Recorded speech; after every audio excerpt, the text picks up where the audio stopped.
ஜல்லிக்கட்டை நடத்துறதுக்கு பெரிய மல்லுக்கட்டு நடக்குது. சீமான் முதலமைச்சர்னா உச்ச நீதிமன்றம் ஜல்லிக்கட்டுக்கு தடை போடுமா? பீட்டாவா பேட்டா செருப்பால் அடிச்சு வெட்டிருப்ப. நாட்டை ஆள்றவனுக்கு மாட்டோட வாழ்றவனுக்கு எனக்கு இல்லாத அக்கறை புடுங்கினவன் உனக்கு என்னடா? அமெரிக்கால இருக்கிறவனுக்கு என் கால மேல அக்கறை. என் கால மேல மாடுகளை காளைகளை நாங்க வதைக்கிறோம். 24 லட்சம் டன், எத்தனை ஆயிரக்கணக்கான மாடுகளை கொண்டிருப்பான் நீ வச்சு பார்த்துக்க.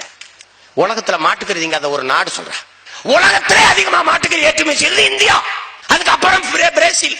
வெண்மை புரட்சின்னு பால் உற்பத்தி கொண்டு வந்தான். பால், அந்த பால் உற்பத்தி இந்த ஜெர்சி மாடுகளை விட்டான். ஜெர்சி மாடு வீட்டுக்கு வீடு இலவச மாடு. உங்க அரசு கொடுக்குதே, ஜெயலலிதா அரசு, இந்த கருணாநிதி அரசு எல்லாம் இலவச மாடு. நாட்டு மாடு கொடுக்குதா? ஓ மாடை கொடுக்குதா? ஜெர்சி மாடு. அந்த மாட்டு பாலின் மூலம்தான் எல்லாருக்கும் சர்க்கரை நோயை பரப்பினா அந்த அயோக்கிய நாய். இந்த சர்க்கரை நோயின் மூலமா 375 லட்சம் கோடிகளை சம்பாதிச்சிருக்கான் காசு, அந்த நோய்க்கு மருந்து வித்ததுல. ஏன் உன் காளைகள் மட்டும் அவனுக்கு கண்ணு கூர்த்துதுன்னா, உன்னுடைய நாட்டு மாட்டு ரகம் 1970களில் 7 கோடி நாட்டு மாடு இருந்தது. இன்னைக்கு 10,000 15,000 குறுகி இருக்கு, அழிஞ்சிருக்குன்னா திட்டமிட்டு அழிச்சான். காரணம், உன்னுடைய நாட்டு மாட்டு பால் A2 ரகம். இந்த A2 ரகம் தாய்ப்பாலுக்கு இணையானது. ஒரு நோயும் வராது. குழந்தை குடிச்சா தாய்ப்பால் குடிச்ச மாதிரி ஊட்டமா வளரும், ஒரு நோயும் வராது. இத ஒழிச்சிட்டு செர்சி மாடை கொண்டாந்தான்.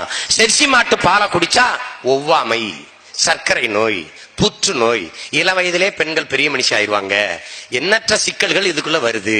அந்த சர்க்கரை நோய் மூலமா பல லட்சக்கணக்கான கோடி அவனுக்கு லாபம் வருது. ஆடுறான்னு அடிச்சான். இந்த நாட்டு மாடு போடுற சாணி உரமாகுது. நாட்டு மாடு போடுற அந்த சாணியில தான் புழுவும் பூச்சியும் உண்டாகுது. செர்சி மாடுற போடுற அந்த சாணியில ஒரு மண்ணு வராது. நீ வேணா 2 மாடு போட்ட சாணியும் பக்கத்துல உட்கார்ந்து இருந்து பாரு, அரை மணி நேரத்துக்குள்ள நாட்டு மாட்டு சாணியில புழு பூச்சி வந்துடும்.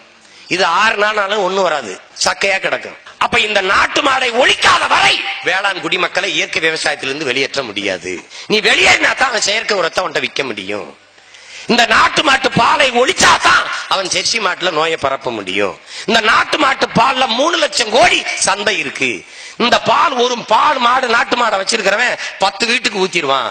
2 லிட்டர் கறந்தா கூட 100 மில்லி 200 மில்லி ஊத்தி அவன் பொருளாதாரத்துல நிறைவடைஞ்சு வாழ்ந்துகிட்டு இருப்பான். இதை ஒழிக்கணும். இந்த நாட்டு மாட்டு இனத்தை ஒழித்தால் தான் அவனுடைய வர்த்தகத்தை நிலைநாட்ட முடியும். இதுக்கு என்ன வழி? மாட்டை ஒழிக்கணும், பசு ஒழிக்கணும்னு நேரடியா வராம, காளைகளை ஒழிக்கணும்னு சொல்லாம, காளைகள் மீது அக்கறை இருப்பது போல காட்டி அதை அழிப்பது. இந்த சூழ்ச்சியை நீங்க விளங்கி கொள்ளணும். எங்கேயாவது ஒரு காட்டுல, இந்திய காடுகள் இல்ல, வெளிநாடுகள்ல கூட காட்டு பசு, காட்டு காளை காட்டிரு. எருமைக்கு காட்டு எருமை இருக்கு, ஆனா காளைக்கு காட்டு காளையோ காட்டு பசுவோ உலகத்தில் எந்த நாட்டு காடுகள்லையும் இல்ல. அது முழுக்க முழுக்க வீட்டு விலங்கு. இதை காட்சிப்படுத்த கூடாத விலங்குகள் பட்டியல காளையை சேர்க்கிறான். என் அன்பிற்குரிய மக்களே, எந்த சர்க்கஸ்ல காளையை பசுவை வச்சு வித்த காட்டுறான்?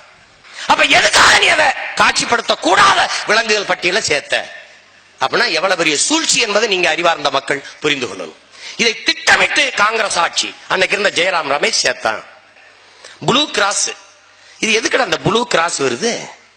நாய் மேல அக்கறை. நாய் மேல அவன அக்கறையா? லட்சக்கணக்கா இந்த பக்கத்துல இருக்கிற தேசத்துல, ஈழ தாயகத்துல என் மக்களை கொண்டு குவிச்சானடா. பச்சிலம் குழந்தைகளை, பால்குடி மறக்காத பிள்ளைகளை, தாய் செத்து கிடக்கிறது கூட தெரியாம அந்த மாற சுவைச்சு கொண்டிருந்தடா பசியில ஒரு பச்சிலம் குழந்தை. இத பார்த்த பரதேசி நாய், ஒரு நாய் பேசலையடா. பல ஆயிரக்கணக்கான மாடுகள் குண்டு வீச்சுல செத்து கிடந்துச்சு, பல ஆடுகள் செத்து கிடந்துச்சு, பல நாய்கள் செத்து கிடந்தது. அதுக்கெல்லாம் வருத்தப்படாத இவர்கள் எங்க காலை மேல கருணை காட்டுறான். இந்த நாய் வெறி நாயா இருந்தாலும் சொறி நாயா இருந்தாலும் அதை அடிக்க கூடாது. ஏன்? அந்த நாய் மனிதர்களை கடிக்கணும். ஏன் கடிக்கணும்? கடிச்சால் நாய் கடிக்கான ஊசி மருந்து அவன்கிட்ட இருக்கு. இது லாபம். இது அமெரிக்க பொருளாதார அடியாளின் வாக்குமூலம் என்று ஜான் பெர்கின் என்ற அமெரிக்க அந்த பொருளாதார அடியாளா இருந்த ஒருவர் எழுதிய புத்தகம் 2 வால்யூம் 2 பகுதியா வந்திருக்கு. இது அறிவார்ந்த இளைய தலைமுறை பிள்ளைகள் வாங்கி படிக்கணும். படிச்சா இவனெல்லாம் யாருன்னு உனக்கு தெரியும்.